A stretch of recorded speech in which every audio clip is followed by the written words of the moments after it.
السلام عليكم ورحمة الله وبركاته، صباح الخير أو مساء الخير على حسب الوقت اللي حضراتكم بتشوفوا فيه الفيديو. النهارده هنعمل فرد البروتين وهنتعلم مع بعض ازاي نفرد البروتين من البداية للنهاية. يلا بينا. السلام عليكم. ده بروتين، دول 50 جرام بروتين سيراميكي برازيلي الأصل. هنفرد بيهم الجزء العلوي للراس، المنطقة دي، كمية الشعر ده. طول الشعرايه تقريبا واصله 9 سم او 10 سم. اول حاجه هنتعلمها مع بعض النهارده هو ازاي ننظف الشعر الاول قبل ما نشتغل. هنغسل الشعر الاول بنوع شامبو اسمه ديفي. الشامبو دوت اهو، المجموعه دي بتيجي معاها ازازه شامبو وازازه بلسم. اول حاجه هنغسل الشعر الاول بالشامبو، نرغيه كويس وننضفه كويس من اي شحوم واي تراب فيه. بعد كده ننشفه كويس قوي، هنشفه وبعد كده نتعلم ازاي مع بعض نوزع البروتين على الشعر. تابعونا. دلوقتي يا جماعه البروتين لازم يكون من السميك زي كده.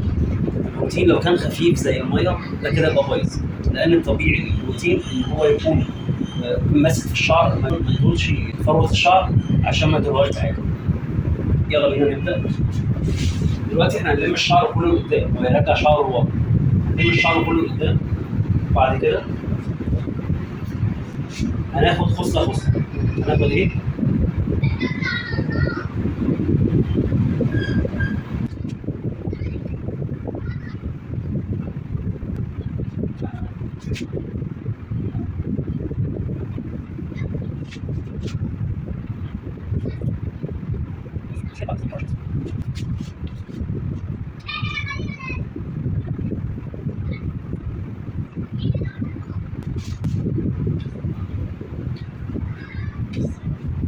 لازم نتاكد ان الشعرايه اتملت بروتين.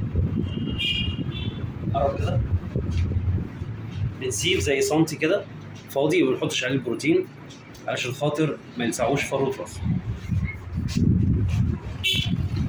بعد كده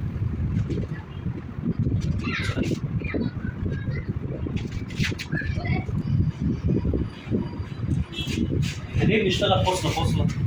علشان نتاكد ان البروتين وصل لكل اجزاء الشعر، مفيش خصله وصل لها وخصله لا. زي ما حضراتكم شايفين بيبقى متشبع كده. بعد كده هنعصره.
وبعد ما سيبنا البروتين ينشف على الشعر، قسمنا الشعر بالشكل اللي حضراتكم شايفينه ده، هنشتغل فيه خصله خصله.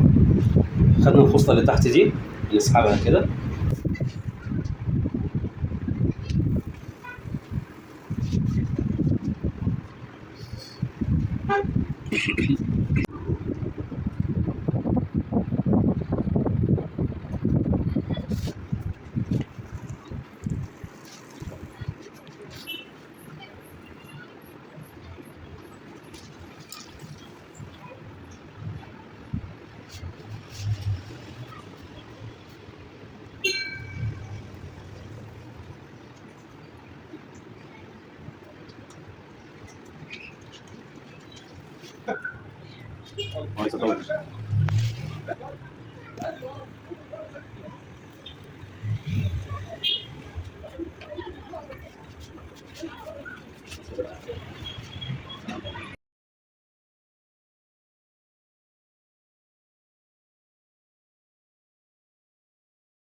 دلوقتي يا جماعه احنا بعد ما خلصنا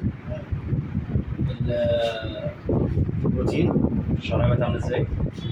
هنسيب الشعر يبرد عشان هو لسه عليه الماده، وبعد كده نغسله بالبلسم. معلومه، لازم البلسم والشامبو بتوع البروتين لازم يكون زيرو صوديوم، لازم يكون زيرو صوديوم، ما ينفعش يكون واحد صوديوم. كل ما الصوديوم يكون موجود في الشامبو كل ما يشيل الماده من على الشعر، فالوقت بتاع البروتين يروح بسرعه، فتلاقي الشعر يرجع لطبيعته الاولانيه بسرعه. لازم الشامبو والبلسم يكون زيرو صوديوم. الشعرايه كده بعد ما تحط عليها البلسم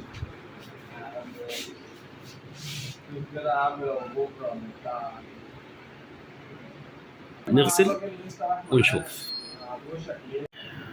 وبكده يا جماعه احنا غسلنا خلاص الشعر بالبلسم، وكده شوف الشعرايه مفروده جدا ازاي.